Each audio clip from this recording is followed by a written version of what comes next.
Le climat devient de plus en plus tendu entre Charles Blé Goudé et Alassane Ouattara.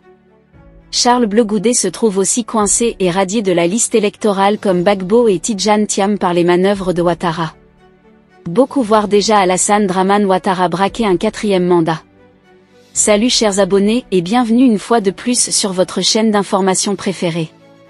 Aujourd'hui nous allons faire un tour du côté de l'Afrique de l'Ouest, particulièrement en Côte d'Ivoire où le climat devient de plus en plus tendu entre le parti au pouvoir et les partis d'opposition. Aujourd'hui, la flèche à finir par atteindre Charles Blé Goudé.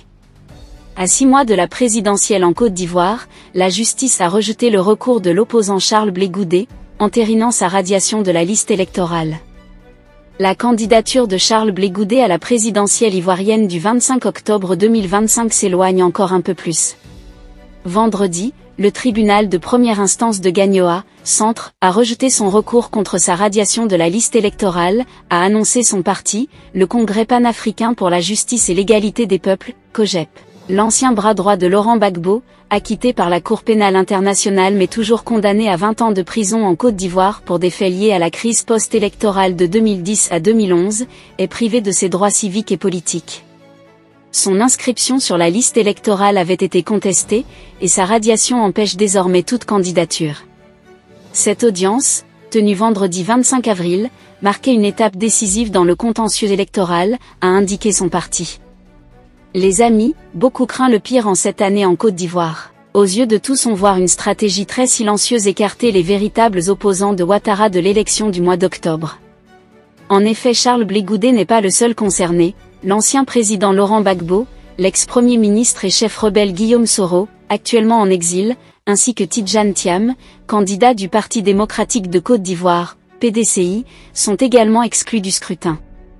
Tidjane Thiam a vu son nom retiré mardi de la liste électorale provisoire, la justice estimant qu'il avait perdu la nationalité ivoirienne au moment de son inscription en 2022. Cette stratégie renforce la possibilité de Alassane Ouattara de braquer un 4e mandat sans rencontrer des réelles difficultés. De l'autre côté, ceci pourrait en quelque sorte replonger la Côte d'Ivoire dans une crise sociopolitique comme celle de 2010 et 2011. Ceci s'observe déjà par des manifestations et des réactions farouches des partis d'opposition. L'opposition a déjà commencé à dénoncer une série de dérives autoritaires et s'inquiète de la crédibilité du processus électoral. La liste électorale définitive doit être publiée en juin, et beaucoup s'inquiètent à ce qui pourrait encore arriver si le problème n'est pas réglé. Chers abonnés, c'est là en quelque sorte l'information que nous avons pour vous aujourd'hui concernant la Côte d'Ivoire. Que pensez-vous de cette situation? Laissez votre avis en commentaire. Si vous avez trouvé la vidéo intéressante, cliquez sur j'aime et partagez à vos amis. Mais n'oubliez pas de vous abonner et de cliquer sur la cloche de notification pour ne pas rater mes prochaines vidéos.